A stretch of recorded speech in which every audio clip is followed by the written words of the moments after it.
Okay, good to be back with you. Let's look at the case of Russ. He's a 27-year-old single man, works at a large office in a men's and models men clothing on the side.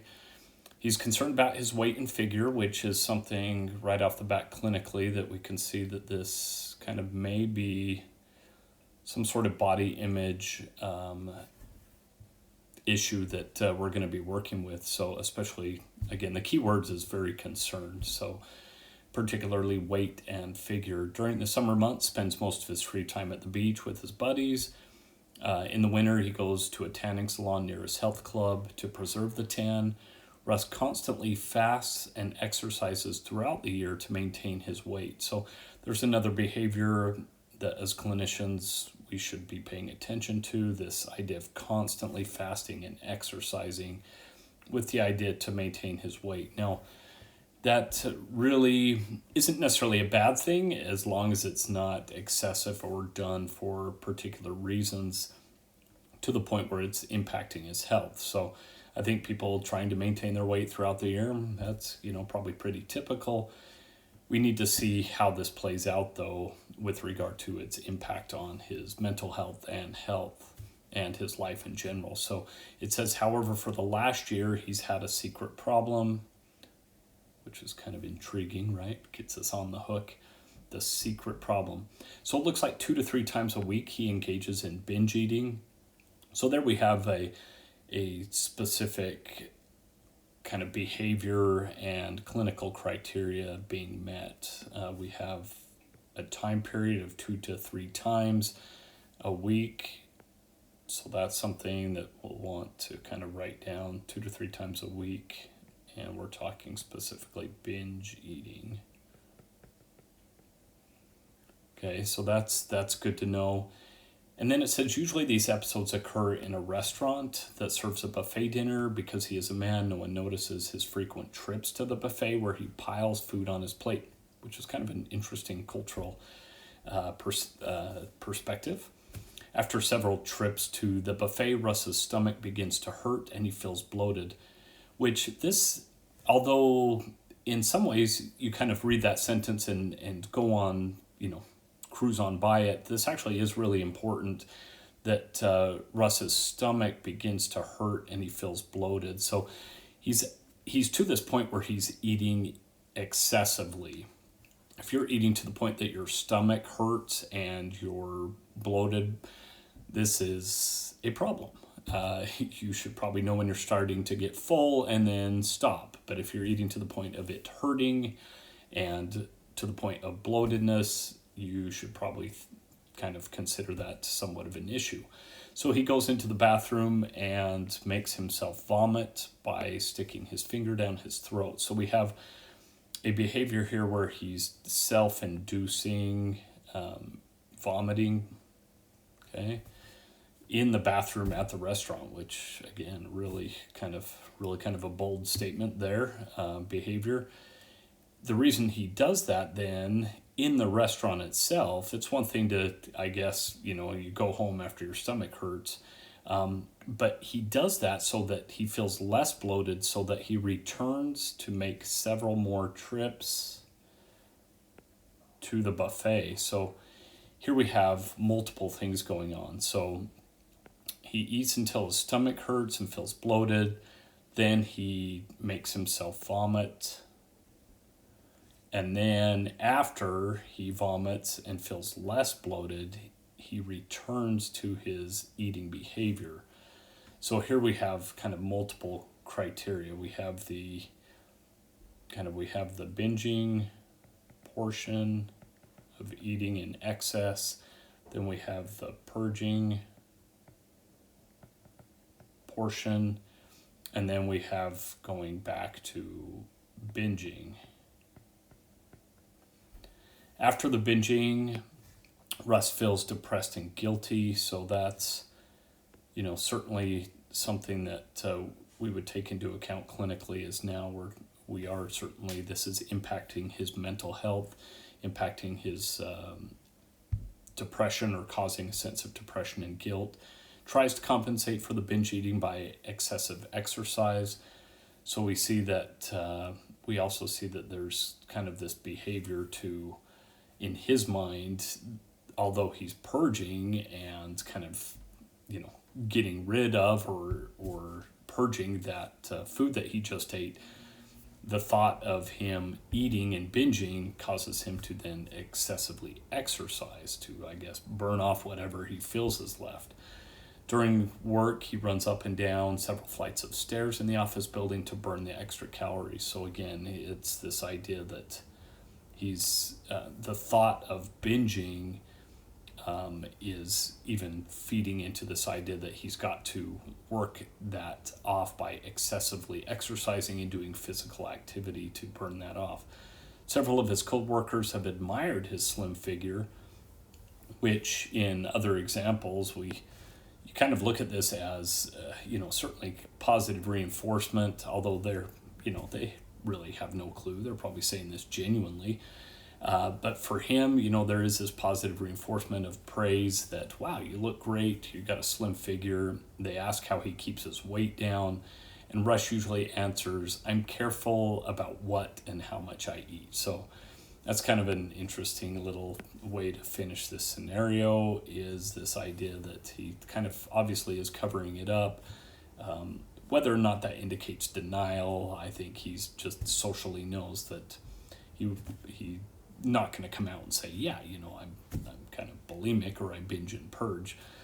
So this idea of being careful about what and how much he eats certainly is a way that he's able to interact socially with kind of his friends and that without it kind of coming out that he's got this behavior. So let's look at the criteria for bulimia, see if this fits. He's not necessarily restricting his intake of food, which would be more along the lines of anorexia. Certainly there's binging and purging behavior. So let's take a look. In criteria A of bulimia, looks like there's recurrent episodes of binge eating. An episode of binge eating is characterized by the following: eating in a discrete period of time within any 2-hour period, for example.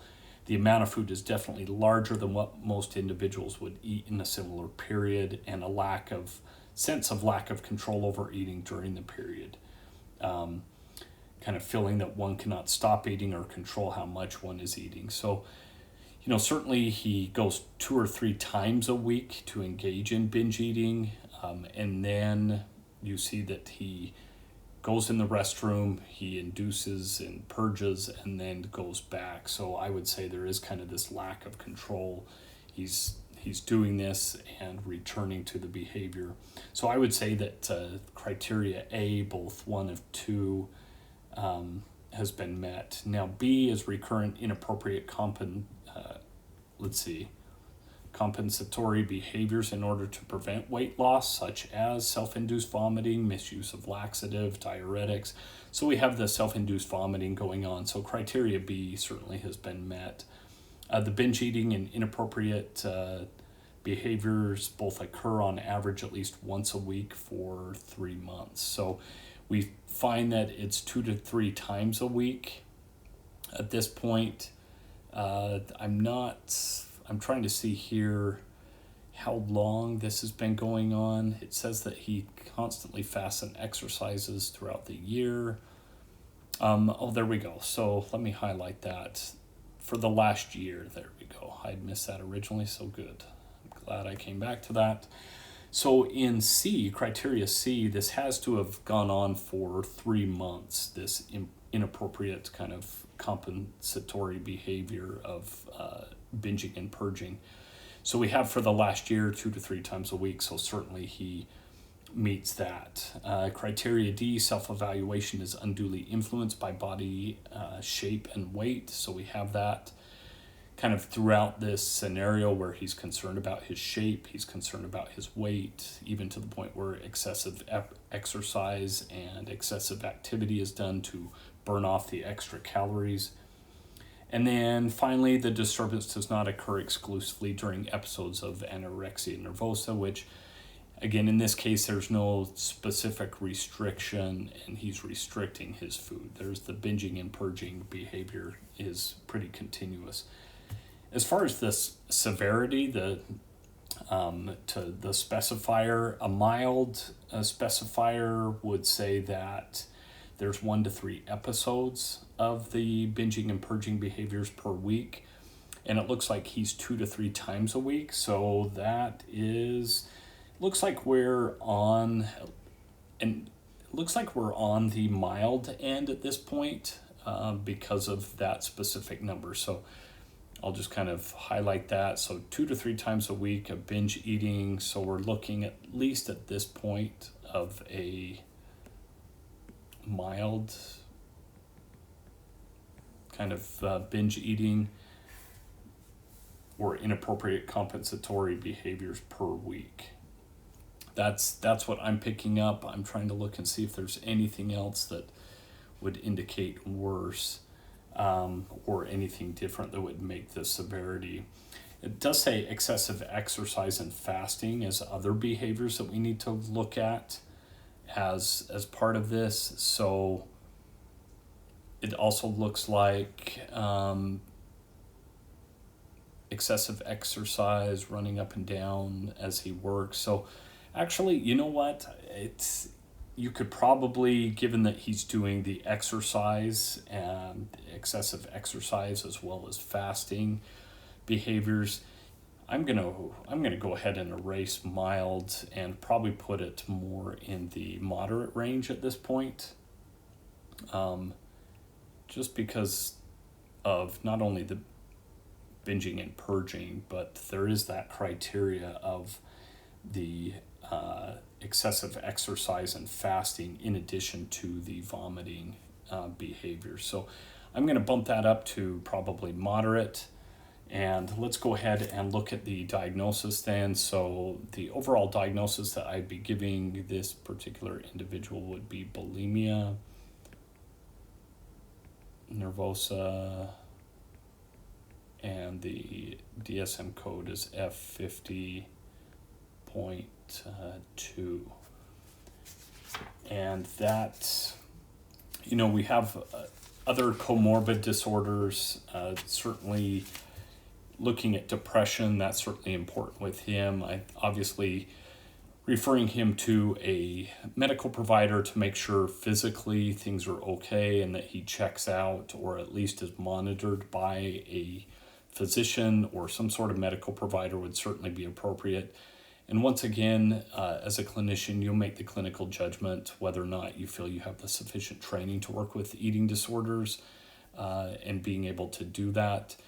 Typically, I would refer out to a particular program or clinician who does have much more specific training and experience in eating disorders.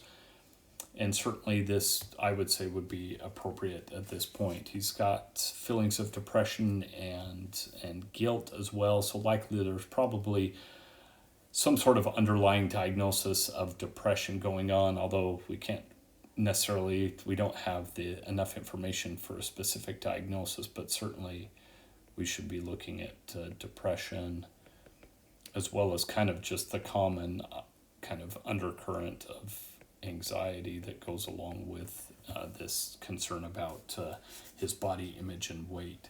So that is the diagnosis I would have for this particular individual, F50.2, bulimia nervosa. This is a good example of this particular disorder. And especially this is one where with males, this certainly can happen and can be common as well. So there we go. A couple of the differential diagnoses I failed to mention, let me just briefly write down.